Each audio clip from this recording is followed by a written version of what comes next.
C'était de cette soirée où ma mère avait abdiqué que datait le déclin de ma volonté, de ma santé. Tout s'était décidé au moment, ne pouvant plus supporter d'attendre au lendemain pour poser mes lèvres sur le visage de ma mère. J'avais pris ma résolution. J'avais sauté du lit et été allé, en chemise de nuit, m'installer à la fenêtre par où entrait le clair de lune, jusqu'à ce que j'eusse entendu partir Monsieur Swann. Mes parents l'avaient accompagné, j'avais entendu la porte s'ouvrir, sonner, se refermer. Et ce bruit de pas de mes parents, reconduisant Monsieur Swann, ce tintement rebondissant, ferrugineux, interminable, criard et frais de la petite sonnette qui m'annonçait qu'enfin Monsieur Swann était parti et que maman allait monter. Je les entendais encore, je les entendais eux-mêmes, eux situés pourtant si loin dans le passé. C'était bien cette sonnette qui tintait encore en moi sans que je pusse rien changer au criallement de son grelot. Pour tâcher de l'entendre de plus près, c'est en moi-même que j'étais obligé de redescendre. C'est donc que ce tintement y était toujours, et aussi tout ce passé que je ne savais pas que je portais en moi. C'était cette notion du temps que j'avais maintenant l'intention de mettre si fort en relief dans mon œuvre.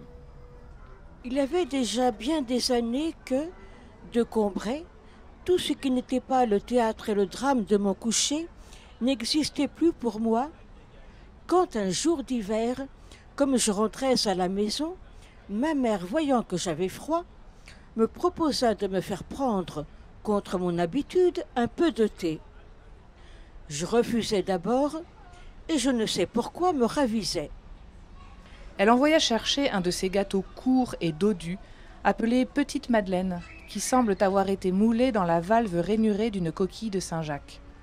Et bientôt, machinalement, accablé par la morne journée et la perspective d'un triste lendemain, je portais à mes lèvres une cuillerée du thé où j'avais laissé s'amollir un morceau de madeleine. Mais à l'instant même où la gorgée mêlée des miettes du gâteau toucha mon palais, je tressaillis, attentif à ce qui se passait d'extraordinaire en moi. Un plaisir délicieux m'avait envahi, isolé. Il m'avait aussitôt rendu les vicissitudes de la vie indifférentes, ses désastres inoffensifs, sa brièveté illusoire. J'avais cessé de me sentir médiocre, contingent, mortel. D'où avait pu me venir cette puissante joie? Je sentais qu'elle était liée au goût du thé et du gâteau, mais que le dépassait infiniment. D'où venait-elle? Que signifiait-elle? Où l'appréhender? Il est clair que la vérité que je cherche n'est pas dans le breuvage, mais en moi. Je pose la tasse et me tourne vers mon esprit. Puis une deuxième fois, je fais le vide devant lui. Je remets en face de lui la saveur encore récente de cette première gorgée et je sens tressaillir en moi quelque chose qui se déplace, voudrait s'élever, quelque chose qu'on aurait désancré à une grande profondeur. Je ne sais ce que c'est, mais cela monte lentement. J'éprouve la résistance et j'entends la rumeur des distances traversées. Arrivera-t-il jusqu'à la surface de ma claire conscience, ce souvenir? Je ne sais. Et tout d'un coup, le souvenir m'est apparu. Ce goût, c'était celui du petit morceau de madeleine que le dimanche matin à Combray, parce que ce jour-là, je ne sortais pas avant l'heure de la messe, quand j'allais lui dire bonjour dans sa chambre, ma tante Léonie m'offrait après l'avoir trempé dans son infusion de thé ou de tilleul.